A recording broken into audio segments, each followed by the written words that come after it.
Hello, everyone, and welcome to Mind Review. I am Sakshi Kaushik. और आज की जो वीडियो होने वाली है वो होने वाली है on the psycho analytical approach to personality. So previous two videos जो हमने पर्सनालिटी पे करी है within this let's crack it series of psychology and trances, उसमें हम टाइप अप्रोच, ट्रेट अप्रोच, ये दोनों अप्रोचेस ऑलरेडी कवर कर चुके हैं और उसके अंडर आने वाली थ्योरीज भी. I really hope that you all have understood them. कोई डाउट है तो कमेंट सेक्शन में पूछ सकते हैं, राइट? तो चलिए आज की वीडियो में हम एक बहुत ही इंपॉर्टेंट अप्रोच समझने वाले हैं जो कि है psycho analytical approach. Now who is the father of the psycho analytical approach? It is Sigmund Freud.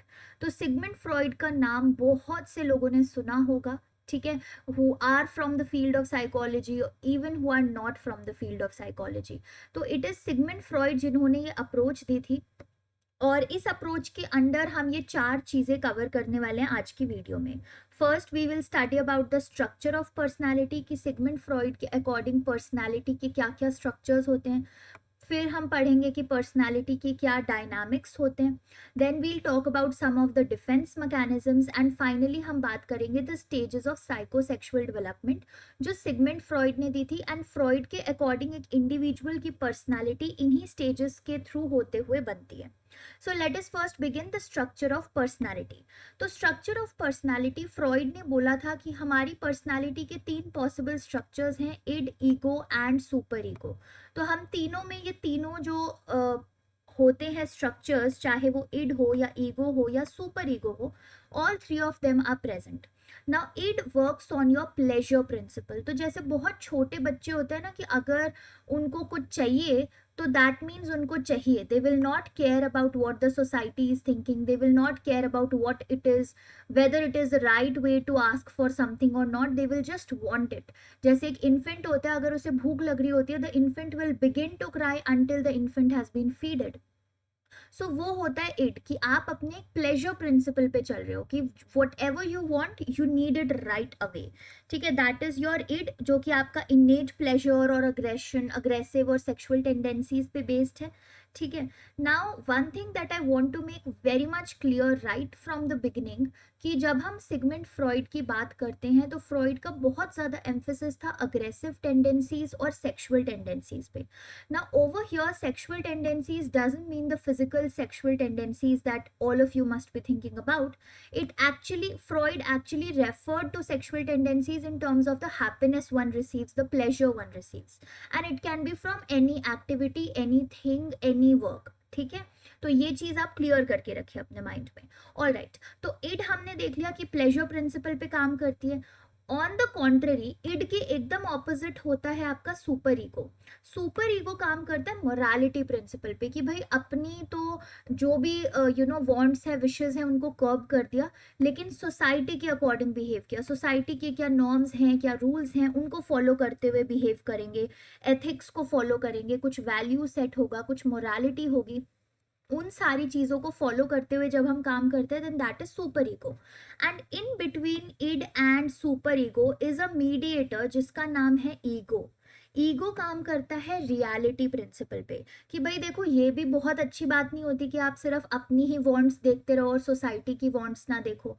और सुपर ईगो भी कुछ बहुत अच्छा नहीं होता कि आप अपनी वांट्स को कर्ब कर रहे हो और सिर्फ सोसाइटी की वांट्स को देख रहे हो.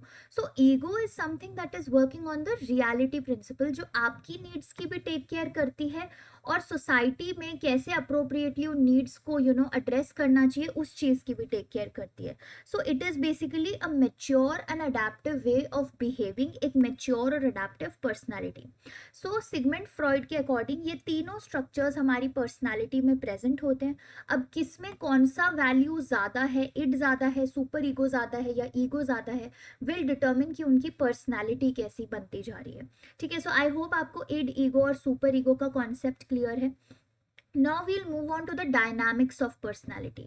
So when Freud talked about in detail about personality, he talked about two more things. एक उन्होंने बात की instincts की और एक उन्होंने बात की anxiety की. तो instincts में Freud talked about कि हम जो humans होते हैं उनकी दो तरीकों की instinct हो सकती है. एक हो सकती है life instinct और एक हो सकती है death instinct. Now what is this life instinct? Life instinct को eros भी बोला जाता है और डेथ इंस्टिंक्ट को थैनाटोस भी बोला जाता है। तो लाइफ इंस्टिंक्ट बेसिकली रिलेटेड है जहाँ पे आप सोशल कोऑपरेशन में इन्वॉल्व हो, ठीक है, आपके जो सोसाइटी में मेंबर्स हैं उनके साथ कोऑपरेट करो, कुछ प्रोक्रिएशनल एक्टिविटीज़ करो जो सोसाइटी के लिए बेनिफिशियल है, और आप बेसिकली लिव मतलब जीना चाहते हो, सर्वाइव करना चाहते हो। सो वो है आपकी लाइफ इंस्टिंक्ट जो आपको हेल्प करती है और ज़्यादा सर्वाइव करने में, सोसाइटी में सबके साथ कोऑपरेट करने में। On the other hand is a death instinct. Death instinct जो है वो इन्वॉल्व करती है बहुत ही ज़्यादा अग्रेसिव और रिस्की बिहेवियर, ठीक है, जो भी आपका, अगर कोई लाइफ में आपने कोई ट्रॉमेटिक इवेंट फेस किया है तो reliving that trauma and basically a need to die. तो डेथ इंस्टिंक्ट और लाइफ इंस्टिंक्ट ये दो कॉन्सेप्ट्स हैं जो आपको पता होना चाहिए, कई बार ये एमसीक्यूज में आ जाता है।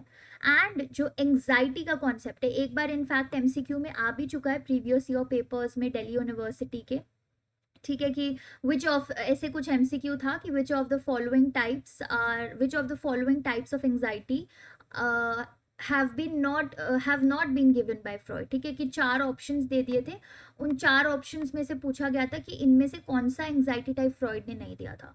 सो फ्रॉइड ने सिर्फ ये 3 एंग्जाइटी टाइप्स डिस्क्राइब किए थे, anxiety of reality, moral anxiety and neurotic anxiety. So what is this anxiety of reality? तो एंग्जाइटी ऑफ रियलिटी जब होती है जब एक इंडिविजुअल अपनी रियलिटी को फेस नहीं कर पाता, ठीक है, कि suppose at the moment my reality is that I was working very hard, this is just an example, ठीक है, that I was working very hard to achieve a particular project or something like that, but I am not able to achieve it, और वो project मेरे हाथों से निकल गया।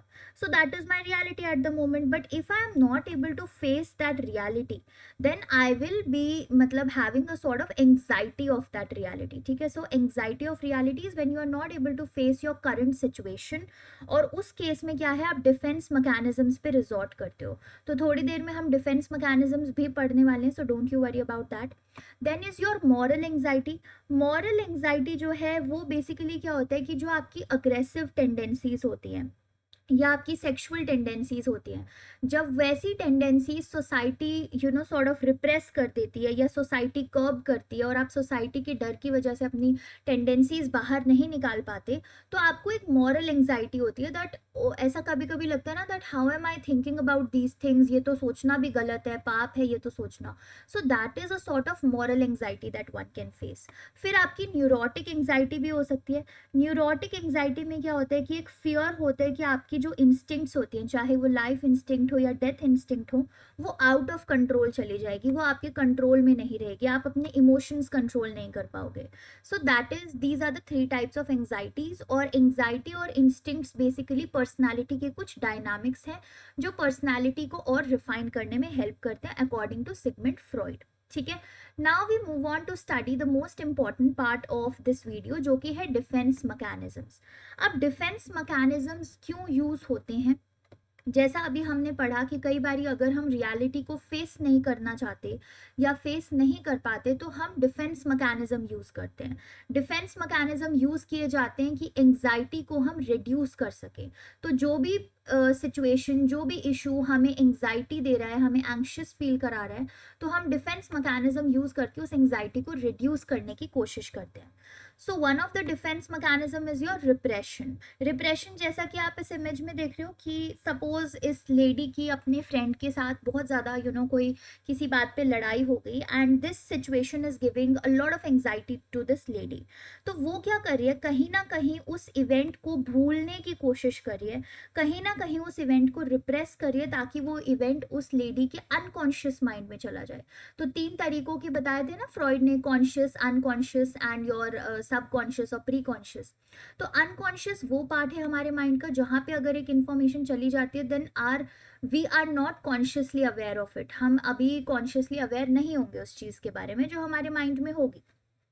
सो repression में क्या होता है कि जो भी बिहेवियर्स, जो भी थॉट्स आपके लिए एंग्जाइटी प्रोवोकिंग है, आप उन्हें टोटली डिसमिस कर रहे हो और टोटली उसे अनकॉन्शियस में पुट इन कर रहे हो।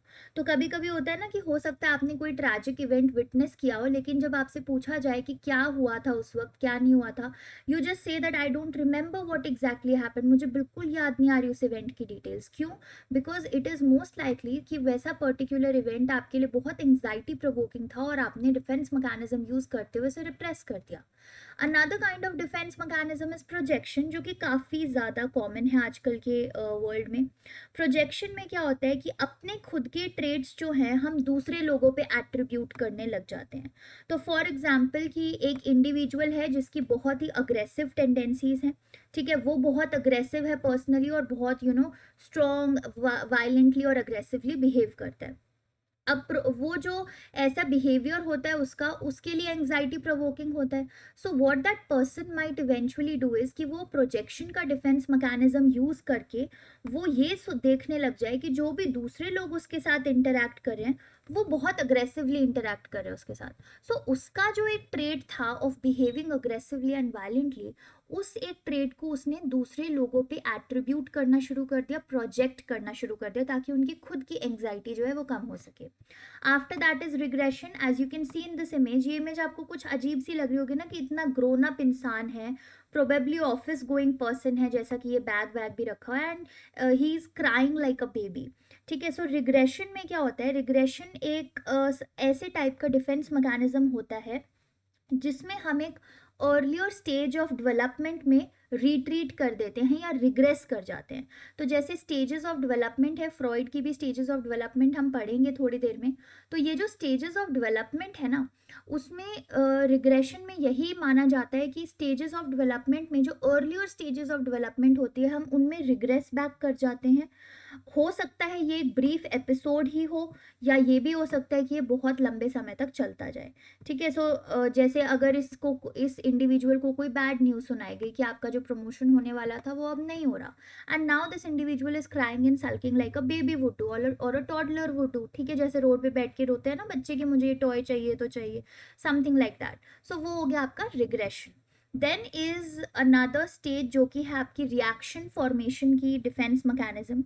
रिएक्शन फॉर्मेशन में क्या होता है कि पर्सन जो है वो एंग्जाइटी डिफेंड करने की कोशिश करता है by adopting a kind of behaviour that is opposite to his or her true feelings. तो उसकी ट्रू फीलिंग कुछ और थी, लेकिन उस ट्रू फीलिंग की वजह से उसे बहुत एंग्जाइटी फील हो रही थी। तो रिएक्शन फॉर्मेशन के डिफेंस मैकेनिज्म में वो इंडिविजुअल क्या करेगा कि अपनी ट्रू फीलिंग के ऑपोजिट एक बिहेवियर जो है वो अडॉप्ट कर लेगा। कि फॉर एग्जांपल आप किसी से बहुत ही ज़्यादा गुस्सा हो, ठीक है, and you are very very aggressive, लेकिन वो आप जो अग्रेसिव हो किसी से आपके लिए एंग्जाइटी प्रोवोकिंग है, you are not feeling nice. तो आप क्या है, रिएक्शन फॉर्मेशन के चलते अपना बिहेवियर सडनली चेंज कर लोगे and you will become extra sweet with that person. So वो होता है एक रिएक्शन फॉर्मेशन का defence mechanism. Then we have rationalisation. Now what happens in rationalisation is कि जो इंसान है वो कोशिश करता है to justify their unreasonable feelings और अनरीजनेबल एक्शंस। तो वो कुछ ना कुछ जस्टिफिकेशंस देके जो भी उसने एक्शन या जो भी उसने बिहेवियर कर दिया है जिसकी वजह से अब उसको एंग्जाइटी फील हो रही है या अब उसको ज़्यादा अच्छा नहीं लग रहा है, उन बिहेवियर्स को जस्टिफाई करने की कोशिश की जाती है जो कि अनरीजनेबल जस्टिफिकेशंस होती है। तो एग्जाम्पल क्या हो सकता है इसका कि भाई हो सकता है एक बच्चे ने एग्ज़ाम दिया अपना और एग्ज़ाम में जो है वो ज़्यादा अच्छे मार्क्स नहीं ला पाया। ठीक है, अब ये जो इवेंट था कि वो ज़्यादा अच्छे मार्क्स नहीं ला पाया, अब हो सकता है उस बच्चे के लिए एंग्जाइटी प्रोवोकिंग हो, उसको बहुत ज़्यादा स्ट्रेस हो रहा हो उस चीज़ की वजह से। तो वो डिफेंस मैकेनिज्म में रिजॉर्ट करके ये बोल सकते हैं कि अरे मेरा ना ये एग्जाम इसलिए अच्छा नहीं गया because my lucky pen was not there with me. तो ये एक बहुत ही अनरीजनेबल जस्टिफिकेशन है। ठीक है, अगर वो बच्चा ये बोलता कि मैंने इस बार ज़्यादा अच्छे से पढ़ाई नहीं की थी तो probably it was a reasonable justification, but not having a lucky pen is totally unreasonable. तो वो हो जाता है रैशनलाइजेशन, जहाँ पे आप अपने बिहेवियर्स को किसी टाइप की जस्टिफिकेशन देने की कोशिश करते हो जो रीजनेबल नहीं होती। Then we have another set of defence mechanism जो कि ये है। डोंट वरी, अभी आपको लग रहा होगा कि इतने सारे डिफेंस मैकेनिज्म्स है कैसे याद रहेंगे, बट एक बारी जैसे आपने एग्जाम्पल्स के साथ इनको समझ लिया और डे टू डे लाइफ में आप इन्हें रिलेट करना शुरू करोगे या इंटरेस्टिंगली ऑब्जर्व करोगे कि कैसे लोग डिफेंस मैकेनिज्म्स यूज करें, it will become very interesting for you. फिर आपका डिस्प्लेसमेंट का होता है। डिस्प्लेसमेंट में भी you have experienced at some point of your time. तो ये जैसे आप इमेज देख रहे हो डिस्प्लेसमेंट में, इसमें क्या हो रहा है कि ये एक एम्प्लॉय है, इसकी ये जो एम्प्लॉय है इसके बॉस ने इसको बहुत ज़्यादा डांटा। ठीक है, अब ये एम्प्लॉय अपने बॉस पे तो गुस्सा नहीं उतार सकता, तो ये एम्प्लॉय अपने घर आके जो इसको लगता है अपने फैमिली मेंबर्स जो कि वीक टारगेट्स लगता है सॉर्ट ऑफ कि इन पे तो मैं उतार ही सकता हूँ गुस्सा, उन पे आके उतारता है। तो किसी और पे जो गुस्सा उतरना था, किसी और के टूवर्ड्स जो फीलिंग थी वो कहीं और डिस्प्लेस हो गई। So displacement is when you are redirecting your impulse, जो कि यूजुअली अग्रेसिव इम्पल्सेस ही होती हैं, टू अ टारगेट जो आपको लगता है कि पावरलेस है और आपके अगेंस्ट कुछ बोलेगा या करेगा नहीं। After that is identification. Identification में क्या होता है, हम अपनी वीकनेस कवर करने की कोशिश करते हैं बाय इमिटेटिंग अदर पीपल। ठीक है, अगर हमें लगता है कि ये पर्टिकुलर चीज़ मेरी वीकनेस है और वो मेरे लिए एंग्जाइटी प्रोवोकिंग हो रहा है बहुत ज़्यादा, तो दूसरे लोगों के बिहेवियर्स को कॉपी करके, दूसरे लोगों के स्टेप्स को कॉपी करके जो है हम अपनी एंग्जाइटी रिड्यूस करने की कोशिश करते हैं एंड अपनी वीकनेस को कवर करने की कोशिश करते हैं। Then is your sublimation. Sublimation में आप ये इमेज देख रहे हो, अब इस इंडिविजुअल को बहुत ज़्यादा किसी के टूवर्ड्स अग्रेशन आ रहा है, लेकिन इसने क्या किया, उस अग्रेशन को एक मीनिंगफुल एक्टिविटी के टूवर्ड्स रीडायरेक्ट कर दिया। तो सब्लिमेशन में क्या होता है कि आप एक अनएक्सेप्टेबल विश को एक मोर एक्सेप्टेबल विश में कन्वर्ट करते हो, टर्न करते हो।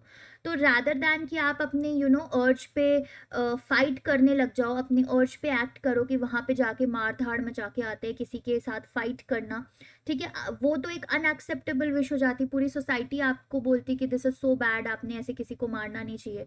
बट आपने क्या किया, उस एक्सेप्टेबल विश को एक एक्सेप्टेबल विश में ट्रांसफॉर्म किया कि आप एक ऐसा स्पॉट, एक ऐसा कॉम्पिटिटिव स्पॉट प्ले करने लग गए जो कि आपके अग्रेशन को रिलीज करने में आपको हेल्प कर रहा है, ठीक है, जिसमें आप किसी और को डोमिनेट करके विन कर पा रहे हो। तो ये तो एक एक्सेप्टेबल है, लोग बल्कि आपकी प्रेज भी करेंगे जब आप जीतोगे। तो सब्लिमेशन होता है जहां पे आप एक अनएक्सेप्टेबल विश को एक मोर एक्सेप्टेबल विश में डालो।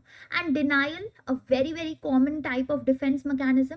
डिनायल में क्या होता है, हम सिंपली डिनाई कर देते हैं किसी चीज़ की रियलिटी को एक्सेप्ट करने के लिए, ठीक है, a person they totally refuse to accept the reality. ठीक है, एक इसी से डिनायल से रिलेटेड एक फिनोमिनन भी होता है जो मुझे याद आ रहा है, you should know about it, वो होता है ऑस्ट्रिच फिनोमिनन। ठीक है, ऑस्ट्रिच फिनोमिनन में क्या होता है ना, बहुत ही इंटरेस्टिंग सा फिनोमिनन है। तो ऑस्ट्रिच जो होती हैं वो क्या सोचती है ना कि अगर वो अपना हेड ग्राउंड में डाल देंगी और वो खुद डेंजर नहीं देख पाएंगी तो कोई और भी उनको नहीं देख पाएगा। तो यूजुअली क्या होता है, ऑस्ट्रिच जब डेंजर देखती है अपने आसपास कि भाई कोई उनके ऊपर हमला करने आ रहा है, something like that, they put their head into the ground. ठीक है, अपने ग्राउंड में वो हेड डाल देती हैं and they think that if I am not able to see the danger, तो जो डेंजर आ रहा था वो भी मुझे नहीं देख पाएगा। So that is very interesting ostrich phenomenon कि भाई मैं किसी चीज़ की रियलिटी कि वो चीज़ एग्जिस्ट करती है या ऐसी कोई थॉट है, उसके एग्जिस्टेंस को अगर मैं डिनाई कर दूंगी तो वो थॉट एग्जिस्ट होना भी रुक जाएगी। वो होता है डिनाइल। कि for example if somebody is has been diagnosed with cancer और कैंसर के साथ वो डायग्नोज होया, वो रियलिटी है, उन्हें एक्सेप्ट कर लेना चाहिए उस चीज़ को, ठीक है, even though it will take time but they should accept it. But if somebody goes into the denial state कि वो बोलने लग जाता है नहीं ऐसा तो है ही नहीं, I am very fit and fine and nothing is there with me, nothing is wrong, so वो हो जाते हैं कि वो एक डिनायल मोड में जा रहे हैं, वो रियलिटी को एक्सेप्ट नहीं कर रहे हैं and they are feeling ostrich phenomenon वहाँ पे काम कर रहा है। दे आर फीलिंग कि अगर मैं डिनाई कर दूंगी इस चीज़ की रियलिटी को तो वो चीज़ होगी भी नहीं। And finally we have the defence mechanism of humour. तो आप में से कितने लोगों ने फ्रेंड्स का जो एक बहुत ही पॉपुलर सिटकॉम था वो देखा है? So if you have seen the friends show, तो उसमें जो चैंडलर बिंग थे वो काफ़ी बारी जो है ह्यूमर यूज़ करते थे and humour was use as a defence mechanism.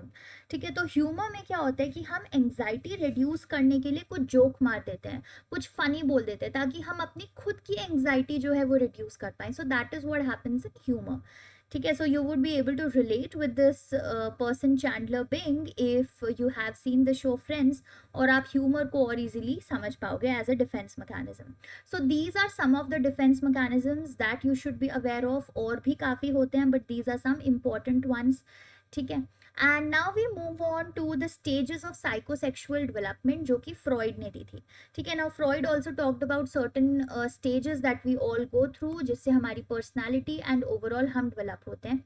So he talked about 5 stages: oral stage, anal stage, phallic, latent and lastly the genital stage. ठीक है, तो जो पहली स्टेज है आपकी ओरल स्टेज, वो एग्जिस्ट करती है जब आपका बर्थ होता है से लेके आपके 1 ईयर तक।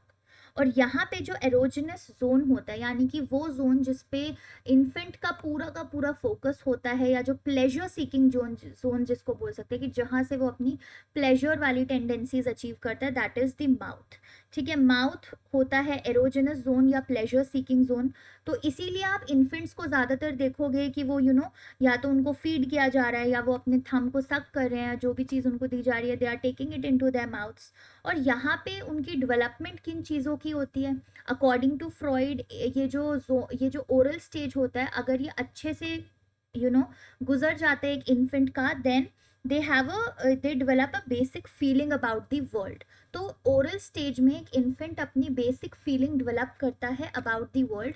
तो ओरल स्टेज अच्छे से जाती है, उनकी प्लेजर सीकिंग टेंडेंसीज को अगर ब्लॉक नहीं किया जाता है, तो then they are likely to see the world as a positive place to live in, otherwise a negative place. अब ये सारी फ्रॉइड के अकॉर्डिंग बातें हैं, there is no empirical proof that exist about this theory. ठीक है, but yeah we have to study it. Oral stage हो गई। ओरल स्टेज के बाद आपकी आती है एनल स्टेज, जो कि 1 to 3 years तक होती है। और यहाँ पे जो प्लेजर सीकिंग जोन या एरोजनस जोन होता है वो है बवल एंड ब्लैडर कंट्रोल।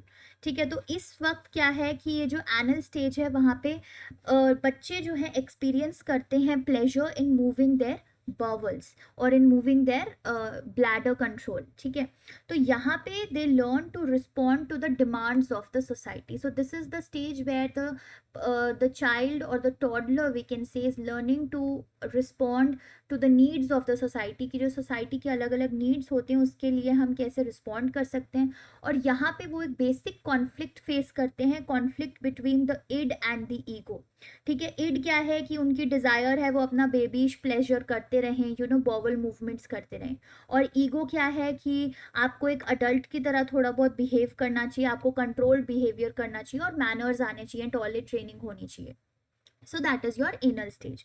फिर थर्ड स्टेज आती है जो कि है आपकी फेलिक स्टेज। फैलिक स्टेज जो है according to Freud was 3 to 6 years। और यहाँ पे जो प्लेजर सीकिंग जोन है वो होता है एक बच्चे के जेनाइटल्स। ठीक है, so that is the erogenous zone. और यहाँ पे the child begins to realise कि कोई ना कोई डिफरेंस एग्जिस्ट करता है जेंडर्स में। ठीक है, सो बिकॉज फ्रॉइड की थ्योरी थी, बहुत पहले की थ्योरी थी, so he talked about that the child learns to differentiate between males and females. और वो अवेयर हो जाते हैं अपनी सेक्सुअलिटी के बारे में and also about the sexual relationship that is existing between their parents. और फैलिक स्टेज के वक्त ही जो है the child experiences Oedipus and Electra complexes. ठीक है, let us first talk about this. So Oedipus complex आपके मेल्स में होता है और इलेक्ट्रा कॉम्प्लेक्स होता है फीमेल्स में।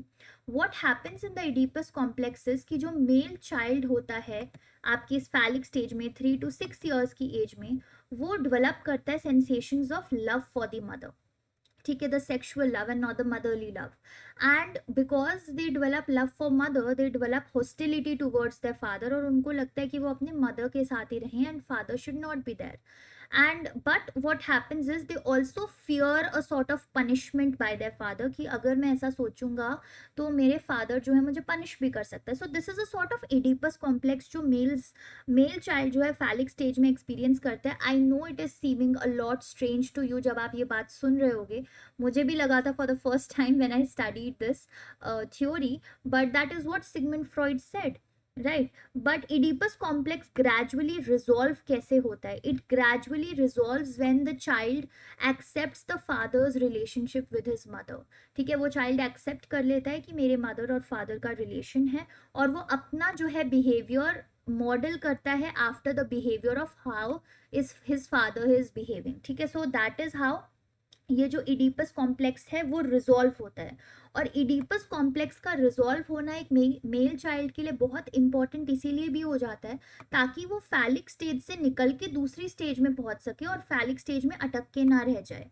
ठीक है, और फिर सिमिलर कॉम्प्लेक्स फीमेल्स में होता है जिसका नाम है इलेक्ट्रा कॉम्प्लेक्स, जहाँ पे वो अपना लव जो है अपने फादर के टूवर्ड अटैच कर देते हैं and they really feel that they should marry and raise a family with their father. So that is what the female might feel in the phallic stage, ठीक है. और इसका रेजोल्यूशन कैसे होता है कि वो जो चाइल्ड है वो फिर अपनी मदर के साथ आइडेंटिफाई करने लग जाती है और अपनी मदर का बिहेवियर कॉपी करने लगती है as means of sharing her father's affection, और ये जो थॉट्स थे उनके मन में वो भी चले जाते हैं. सो that is how the resolution happens of Electra complex. तो ये कुछ कॉम्प्लेक्सेस हैं जो आपके फैलिक स्टेज में बच्चे को हो सकते हैं. Then is your fourth stage. Fourth stage of development is your latency stage or the latent stage, जो कि 6 years से प्यूबर्टी या फिर एडोलेसेंस तक चलती है. ठीक है, यहाँ पे क्या है, आपके जो जेनाइटल्स वाला जोन था या लिबिडो था या सेक्सुअल टेंडेंसीज और एनर्जीज थी वो बिल्कुल इनएक्टिव होती है, because during this stage the child grows physically and the sexual urges are relatively inactive. तो ठीक है, जैसा आपने देखा भी होगा शायद कि 6 years टू प्यूबर्टी तक की एज में you are very much focused on the extracurricular activities और योर स्टडीज और with your friends and all of that. तो वो बच्चा जो है वो फिजिकली ग्रो कर रहा होता है, मेच्योर हो रहा होता है, और उनकी जो सेक्सुअल अर्जेस होती हैं वो रिलेटिवली इनएक्टिव होती हैं. और जितनी भी एनर्जी एक चाइल्ड में होती है उस वक्त, all those energies are channelled into achievement related activities और social activities. So that is your latency stage.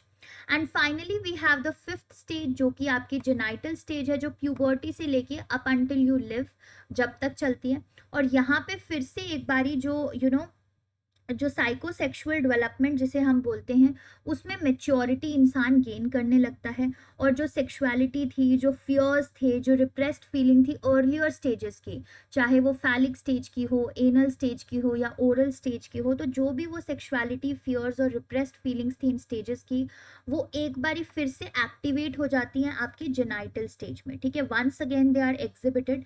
लेकिन the difference between those stages and this stages कि इस स्टेज में जो बिकॉज वो अडोलेसेंस और अडल्ट होने लगता है एक इंसान, so they gradually learn to deal with the members of opposite sex in their environment. तो जो उनके ऑपोजिट सेक्स में मेंबर्स होते हैं उनके साथ एक सोशली और एक सेक्सुअली मेच्योर वे में बिहेव करना उनको आ जाता है, and they gradually learn that thing.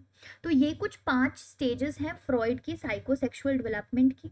ठीक है, और जैसा कि हमने फैलिक स्टेज में इन कॉम्प्लेक्सेस की बात की थी, तो इन कॉम्प्लेक्सेस का अगर रेजोल्यूशन होता है, सो रेजोल्यूशन कैसे होता है कि जो चाइल्ड है वो अपने सेम सेक्स पेरेंट के साथ आइडेंटिफाई करते हैं and they know longer hold the feelings of hostility toward them, number 1. ठीक है, या तो इस तरीके से रेजोल्यूशन हो सकता है, या फिर रेजोल्यूशन होता है कि जो उसके पेरेंट, एक पर्टिकुलर पेरेंट की टुवर्ड्स जो सेक्सुअल फीलिंग्स अराउज हो रही थी, वो सेक्सुअल फीलिंग्स ऑल टुगेदर वो इंसान गिव अप कर दे, तो भी रिजॉल्व हो सकता है. ठीक है, एंड अगर ये कॉम्प्लेक्स, चाहे वो इडिपस कॉम्प्लेक्स हो या इलेक्ट्रा कॉम्प्लेक्स हो, I am so sorry this will be x, ठीक है, कॉम्प्लेक्स है, all right, just a minor error, all right. तो जो भी ये कॉम्प्लेक्स है अगर ये रिजॉल्व नहीं होता तो बच्चा क्या है वो फिक्स हो जाएगा उस पर्टिकुलर स्टेज पे, and that is known as fixation. तो उसकी भी एक टर्म है जो फ्रॉइड ने बोली थी, I am not making it up by myself. ठीक है, so if the child fails to pass successfully through a particular stage then that will lead to fixation to that stage, और child की जो development है वो उस एक earlier stage में जो है रिग्रेस होके रह जाएगी, एक तरीके से अरेस्ट होके रह जाएगी. सो आगे फ्यूचर में जाके जब कोई वो सिचुएशंस फेस करेंगे, so it is more likely कि ये जो हमने डिफेंस मैकेनिज्म पढ़ा था ना रिग्रेशन का, कि वो अर्लियर स्टेज में गो बैक कर रहे हैं, तो वो अर्लियर स्टेजेस की डेवलपमेंट उन्हें आगे जाके दिक्कत दे सकते हैं. इट्स नॉट कि वो छोटे के छोटे ही रह जाएंगे, they will grow physically, you will see them grow and everything, but mentally they are still at that level and they are still stuck in that zone of development, although it can be resolved, but this is beyond the discussion of this particular video. तो आज की video में हमें यही सारी कुछ बातें discuss करनी थी. That is it for today's video. Thank you so much for investing your time and studying along with me. I hope that some of your concepts related to Freud's psychoanalytical theory have been cleared through this video. If you still have any doubts, please feel free to comment down below and ask me about them.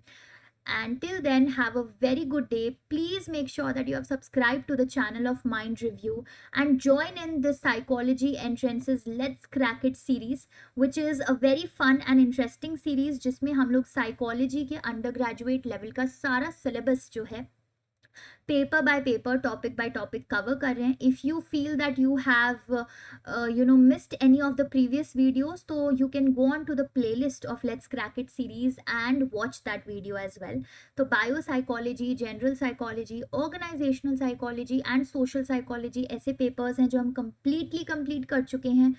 And within next 3 to 4 videos we will also complete the topic of personality. So till then, have a very good day, stay safe, and bye bye.